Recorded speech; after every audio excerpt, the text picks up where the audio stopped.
Hong Kong is a vibrant financial hub located on the southeastern tip of China. Home to around 7.4 million residents, the densely populated city technically falls under the control of mainland China, but operates as an independent territory in many facets. While Hong Kong does not have its own military or international representation, the city operates its own economic and political governing systems. Unlike mainland China, the residents of Hong Kong are afforded extensive democratic rights, such as freedom of speech and the right to assemble. However, in recent years, this governing independence has been threatened by the overreaching arm of China's Communist Party. Looking back to last summer, you may remember the international news headlines chronicling the millions of Hong Kong residents pouring into the streets in mass protests. This sign of solidarity was in response to an extradition bill proposed by the National People's Congress, China's lawmaking body, that would allow the extradition of any criminal suspect or fugitive in Hong Kong to anywhere in the world, including mainland China. To many people in the Hong Kong community, this was a concern, knowing the way that the mainland criminal justice system works, with a sense that Hong Kong has always been separate from the rest of China in terms of its legal system and its court system, and opening any kind of link between the two was not going to be good for civil and human rights in Hong Kong. The protests began with two very large 1 million person and the second one 2 million people protest marches to try and stop that extradition bill. That's Anthony Damparan, a lawyer, writer, and the author of City on Fire, The Fight for Hong Kong. He's lived in the city since 1999 and is an expert on the long-standing political tensions between the region and mainland China. Damparan lives in the heart of downtown Hong Kong and has been deeply embedded in its fight for civil liberties, witnessing the clashes firsthand as he reports and writes from the street alongside protesters. I was living a few blocks away from where that took place, and so I was visiting the site every day and photographing it and writing about it, and was deeply involved in trying to, at that point, understand what it was about Hong Kong that led it to have such a lively protest culture, and just trying to understand some of the political that made the city tick. He says the initial mass demonstrations in the summer of 2019 brought together millions of people from all walks of life. From parents with young children through to students, university students, high school students, through to the elderly. I saw even elderly protesters being pushed along in wheelchairs during those big protests. And people from all walks of life, all demographics, joined those protests. They enjoyed really very broad and strong support. But that was just the very first early phase of last year's protest movement. And what the protest movement then developed into was a protest movement not only targeting the extradition bill, but also demanding greater democratic reforms in Hong Kong, and also demanding an investigation into police behavior, because very early on the police engaged in various demonstrations of excessive force that people felt needed to be investigated. Despite the large opposition, the Chinese government refused to back down and withdraw the extradition bill. With tensions escalating between the people and police, violence soon followed. As the protests wore on, the levels of force that the police used increased, from initially pepper spray and tear gas up to rubber bullets and other non-lethal projectiles, up to water cannons, and then eventually firing live rounds at protesters in certain cases. And so we just saw this cycle of violence and frustration really on all sides that built throughout the 7 months of the protests last year. They would turn up not in a mode designed to reduce tensions and facilitate the protest, but they would turn up prepared for conflict in full riot gear, firing tear gas almost from the moment that they arrived on the scene, and immediately escalating the tension and escalating the violence. Now, we'll concede that there was an unacceptable level of violence directed by protesters towards police facilities, things like catapulting bricks at the windows of police buildings, occasionally throwing Molotov cocktails at police, or certainly towards police lines.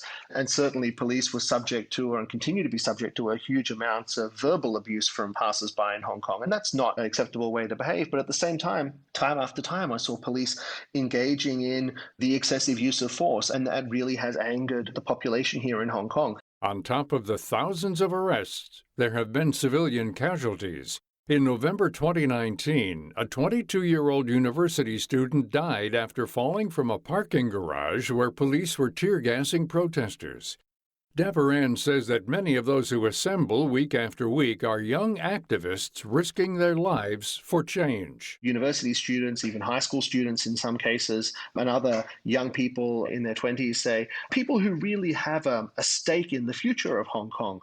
These are people, many of whom were born around about the time of the handover of Hong Kong from Great Britain back to China, who recognize or see themselves as Hong Kongers. This is their home and their only home.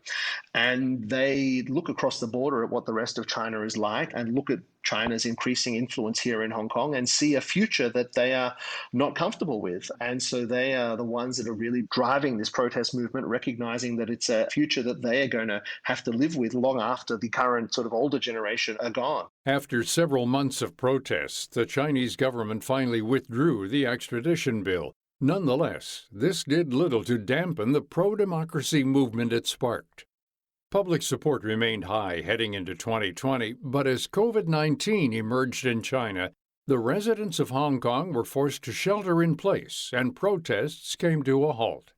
Now, halfway into 2020 and with much of the city reopened again, Deborah Ann says that many people suspect the government is still using the shield of the virus to infringe on fundamental civil rights. Cinemas, restaurants and bars are open, karaoke parlors, nightclubs, gyms, beauty salons, all these places that have been closed over the last couple of months are all now reopened. And there's really only one key restriction left in place. That is the restriction on gatherings of more than 8 people outdoors in a public place.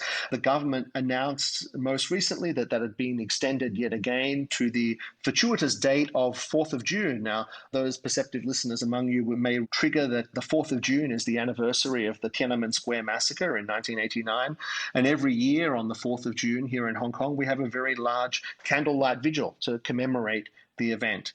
And so it just so happens that this year the restrictions have been extended up to and including the 4th of June. So that vigil will not be happening here in Hong Kong for the first time ever since 1989. And the one does have the impression that Beijing has taken advantage of the world's attention being distracted by the virus to continue with its crackdown on dissent here in Hong Kong. Although, to be honest, I sort of wonder whether this isn't something that they might have done anyway, regardless of the virus, given the scale of the protests that happened here last year. Just last month, the Chinese lawmaking body, the National People's Congress, further tightened its controlling grip on Hong Kong with the proposal of a new national security law. If passed, Deborah Ann says it would deem secession, sedition, subversion, and foreign forces interfering in Hong Kong as criminal actions. More alarmingly, it would allow mainland China to create its own state-run security operations out of Hong Kong. Now, all of these things are very alarming developments. They seriously restrict and impinge upon rights and freedoms in Hong Kong and threaten Hong Kong's rule of law. And so that's causing a great deal of unease and discomfort here in Hong Kong. Now, it's still an ongoing process, and it will take a month or two for that law to be enacted. But I think that in the meantime, we expect lots of protest action from people on the ground here in Hong Kong who are opposing this new law. As continued volatility grips the city, what does the future hold for its residents? I think Hong Kong, to be frank, faces a very unstable future. On the one hand, we have a Beijing government very confident in its own power, at least its ability to exert control, very strongly centralized and not willing to allow power to be devolved to its extremities, very keen on maintaining control over all the fringes of its empire, from Xinjiang and Tibet through to Hong Kong and the South China Sea and extending to Taiwan. And so that's a force that does not seem to be willing to compromise or to engage in any negotiation. On the other hand, we have a Hong Kong population who have a very strong sense of their own identity, a strong sense of what makes Hong Kong unique, including the rights and freedoms that people here in Hong Kong enjoy that are not enjoyed in the rest of China, and that they don't want taken away from them. And they are willing to stand up on the streets and protest and fight for them. And if you speak to some of the young protesters on the streets, they even say they're willing to die for them. And so that puts both those seemingly immovable forces on a collision course. And there may be times when the government has the upper hand and keeps a lid on it, and other times where it bursts out. And I dare say that pattern may continue for many years to come until one of those immovable forces changes. Either the Hong Kong population demographic changes or something changes in the way the Hong Kong population see themselves or see Beijing, or indeed if something changes in Beijing and the way they want to govern their country. But in the meantime, I think this level of instability is going to be here in Hong Kong for the foreseeable future. To find out more about the current Hong Kong protests, political divide, and our featured guest, Anthony Damparan, visit viewpointsradio.org. You can find Damparan's book, City on Fire, The Fight for Hong Kong, on Amazon.com or request copies to be stocked at your local bookstore. For more behind the scenes, check out Viewpoints Radio on Twitter, Facebook, and Instagram. This segment was written and produced by Amira Zaveri. I'm Gary Price. Coming up on Viewpoints. There are moments in my life where I am afraid and I am looking in my rearview mirror constantly. The fight for racial justice in the midst of a pandemic. Then, in about 4 or 5 days, we unplanned and replanned a little intimate wedding. Getting hitched in the midst of COVID. I'm Marty Peterson. And I'm Gary Price. These stories in depth on your public affairs magazine, Viewpoints.